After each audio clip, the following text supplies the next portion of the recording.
Magandang gabi po para po sa mga OFW dyan na iba po ang oras. Magandang araw po dito po sa atin sa Pilipinas. Magandang gabi po. Again po, ito po si Madam Windra ng Windra's Fortune ang magbabasa ulit. At ang dami pong nagtatanong tungkol sa update po sa family ng ating Vice President Sara Duterte. Ganun na rin po kay ating father, what we call Father Digong, dating presidente. At kung ano pa yung mga update na nakikita ng tarot. Ayan. Again po, ito ay isang entertainment use lang. So, walang pikunan. At sana po itapon ang pangit, yung maganda ang tanggapin. Ngayon po ay tayo magtatarot na kung ano po ang nakikita ng tarot sa pamilya ng ating dating presidente. Pakita mo sa akin kung ano ang katotohanan at kung anong nakikita mo ay ating iparating sa buong sambayanan. Again po, walang personalan. Ito po ay tarot lamang. Ayan. Kukuha po ako dito. Kakalat ko po yan. Pamilya Duterte mula sa ama hanggang sa mga anak. Gano'n rin kung ano pa yung nakikita sa politika at sa buhay nila. Ayan. Kukuha po ako. Mini, mo. Yan. Kung makikita nyo po ito, ayan na naman po tayo doon sa baliktad at saka hindi. Tandaan nyo po, ang psychic kay baliktad kaya ano mababasa po. Ayan. Nakikita nyo po ito. Ito po ay isang hari na nakabaliktad na namumuno. Ang ibig sabihin po nito, ang ating presidente ay muling uupo sa anumang luklukan o isang pamumuno. So nangyari na nga po ito at siya po ay nanalo bilang isang mayor muli ng Davao. Subalit nakabaliktad po, kaya ang ibig sabihin po nito, siya po ay mananatili pa doon. Alam naman natin na wala siya dito, nasa kulungan ng ICC. So, nandun pa rin po siya pero siya po ay nanalo at matagumpay na iniluklok ng tao. Ayan po yan. Kitang-kita naman po. Pasensya na po kayo, nagre-reflect. Pero nakikita niyo po ito. Isang lalaki nabubunuin. Isang lalaki nabubunuin at gagampanan ang kakulangan ng presensya ng lalaki nito. So, ibig sabihin po, may isang lalaki sa pamilya ng Duterte, ayan, na magre-represent sa kanya o gaganap. Ayan, yung mga, ang ibig sabihin po niyan, yung mga kahoy-kahoy na yan, yan po yung igagather niya at itutulong niya para po ang kakulangan ng presensya ng ating mayor ng Davao ay magampanan ng isa ring, kaya po siya nakapula, siya po ay anak. So, maaring, sino ba ngayon ang nanalong vice? Di po ba si Sebastian o si Baste? Yan. Kitang-kita po. Kadugo, tapos ang daing mga plano. Lahat po ng inumpisahan ng ama ay gagawain ng anak.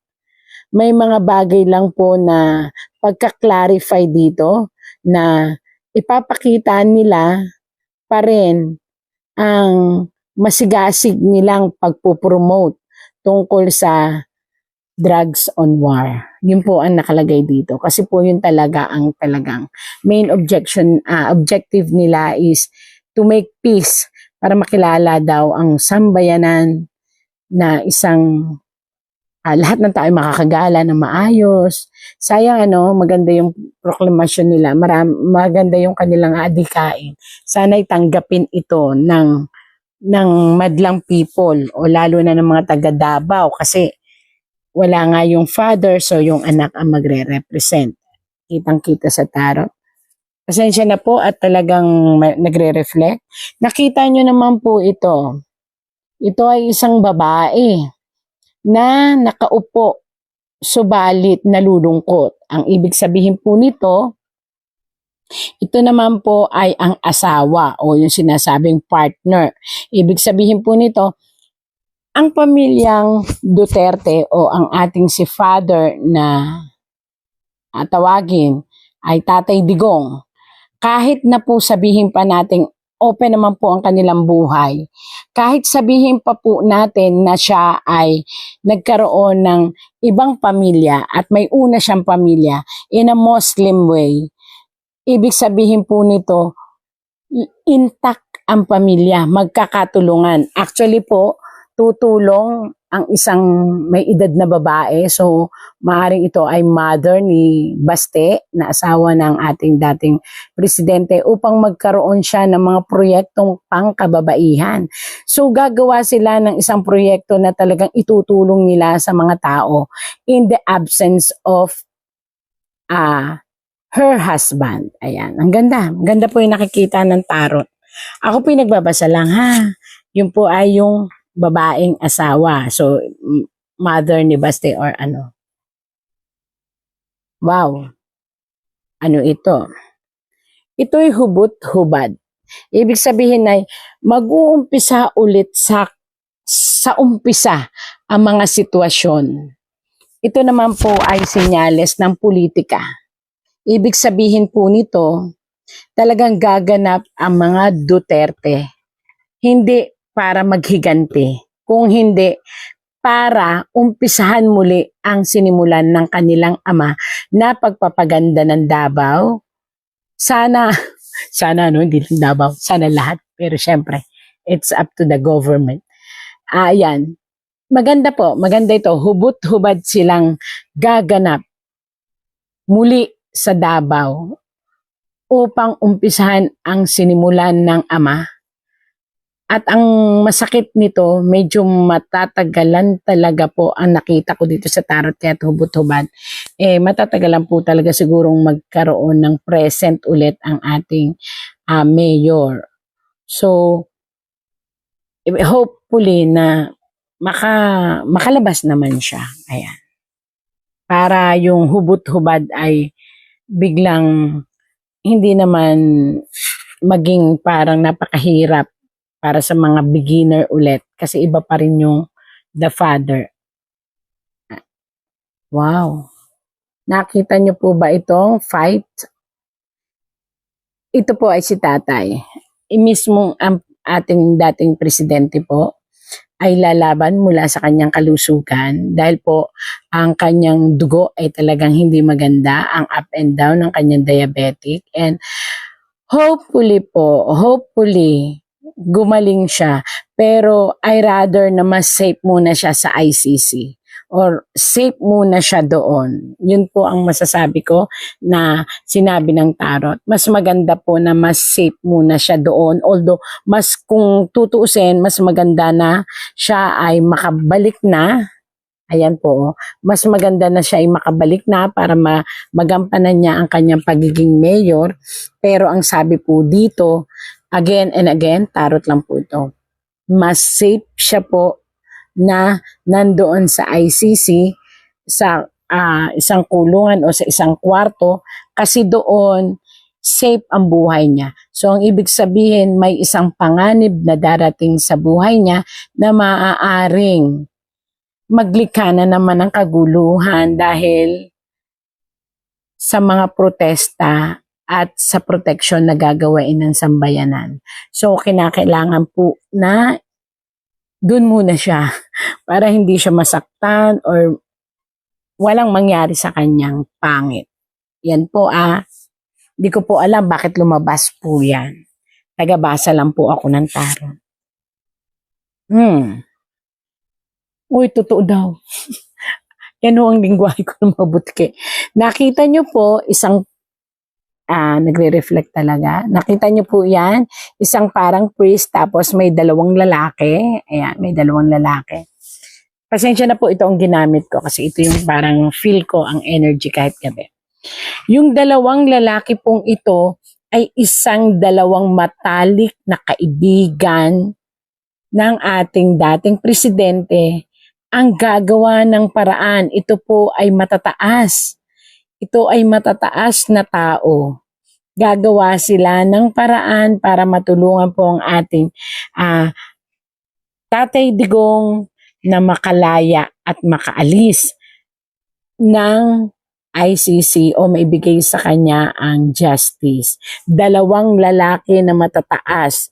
So maaaring ito ay dalawang pangulo o dalawang namumuno sa isang bansa. Dalawang porsigido po talaga.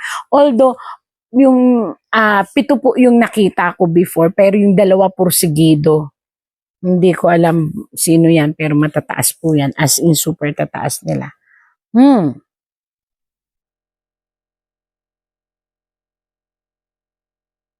Ito ay kalungkutang dinaranas ng ating Tatay Digong doon kasi gustong-gusto na niyang umuwi actually. Pero sabi ko nga again, para sa akin ang nakita po ng tarot, kahit ako gusto ko rin po siyang makauwi na kasi nanalo naman talaga siya bilang mayor at saka nakita ko yung simpatsya ng mga tao sa kanya, mas safe pa rin siya doon. Kasi doon, ang poproblemahin lang po natin ay ang health niya. So again and again, nakita lang po ito ng tarot. Oras na po siya ay nakalaya ng hindi pa nakatakdang panahon ng kanyang kaligtasan, maaari po siyang may isang hindi ko makita to pero ayoko magsalita dahil nakita ng tarot. Isang aksidente. So, sana naman ay wag. Kaya mas mabuting doon muna siya sa ICC at doon health lang ang problema natin. Kasi once na may nangyari po sa kanya, magkakaroon ng napakagulo na naman po Pilipinas. Kasi hindi lang po Pilipino ang magkakagulo, buong mundo. Kaya doon na lang po muna ang tatay natin na iniidolo. Kasi doon kalusugan lang ang problema. Pag nasa takdang panahon na at safe na, pwede na siyang umuwi. Sa ngayon po kasi, bakit sinabi po ng tarot na kapag safe na? May isang lalaki, namumuno ito, isang mataas na namumuno sa ating Pilipinas. So it means isa ring presidente. Ang mukhang nabubuksan ang kanyang kaisipan. Ang mukhang magbababa ng kanyang sarili dahil napapansin niya na ang lahat ng nangyayari ay sa kanya isisisi. Kung matatandaan niyo po sa last kong mga vlog na mayroon tayong tarot na nabasa doon na lahat ng mangyayari sa pamilya Duterte, pati po sa impeachment na sinasabi, kapag ito ay natuloy, ang lahat po ng blame ay mapupunta dito sa lalaking lumabas na ito. So, pag-isipan nga. Kaya ang sabi ko po dito, mas maganda na kapag nasa tama na ang sitwasyon, kapag humupa na ang lahat, kapag naisip na niya ng totally nitong lalaki na nakaupo, kita nyo naman po yan, lalaki, nakaupo, na napapalibutan ng kapangyarihan. Ito po ay maaring mas save po ang buhay ng ating Tatay Digong o ng ating dating presidente kasi sasabayan kasi ng mga salbahe yung kaguluhan ngayon. So, hindi ko alam kung sino yung mga salbahing yan, pero ang lahat ng yun ay mabiblame dito sa nakaupo. Na actually, may alam din siya. Pero, marami ang nasa paligid. So hindi natin alam kung alin ang susundin sa lahat ng mga payo. Ayan po. Ayan. Sana naman ay, yan po again po ha, yan po ay isang tarot lamang. Kita nyo naman, isang lalaki nakaupo na puro kapangyarihan, nagre-reflect nga lang, ayan, puro kapangyarihan. Kapangyarihan at kayamanan yan. Sino ho ba sa atin dito? Di po ba ang pinaka makapangyarihan lang ngayon natin ay ang presidente? So, nire-represent po yan ng tarot. So, binabasa ko lang po, Ayan. Oops. Nagdadalawang isip. Ayan. Nagdadalawang isip. Ito po ay nagre-represent po ito ng ating gobyerno. So sa case po ng ating dating presidente na si Tatay Digong, ang ibig sabihin po ito yung nagre-represent ito ng government. Ang ating gobyerno ngayon ay naiipit. Bakit po? At nagdadalawang isip, naguguluhan. Lahat ngayon po ng mga nakaupo na dating, hindi po yung ngayong na-elect yung mga dati pong nakaupo na hindi pinalad na maiboto, ngayon sila lahat ay nagkakagulo. Nagdadalawang isip sila. Itutuloy ba ang impeachment o hindi? Totoo po yan. Lumabas po yan. Gobyerno po yan. Gobyernong nakabaliktad. Ang ibig sabihin, nakita nila ang puwersa.